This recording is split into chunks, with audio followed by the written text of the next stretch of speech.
হোসেন ভৈরবী নাম শুনছেন? তফাজ্জল হোসেন ভৈরবী সাহেব কণ্ঠের দিক দিয়ে তিনি ওয়াজ করতেন, হরিণী দুইটা চোখের পানি ছেড়ে দিয়ে খান্দে, বাচ্চারা রে দুধ খাইবি নি খা, মা বলে ডাকবি নি ডাক। শুনেন নাই? এবার শুনেন নাই? এই মিথ্যা কাহিনী। কি কাহিনী? মিথ্যা কাহিনী।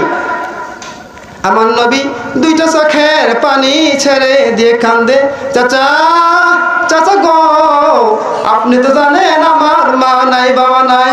ও চাচা আমি যখন মক্কায় যখন দিনের দাওয়াতের জন্য যাই, মক্কার ছেলেরা আমারে মারে, আমারে আঘাত করে, আমারে থুতু মারে।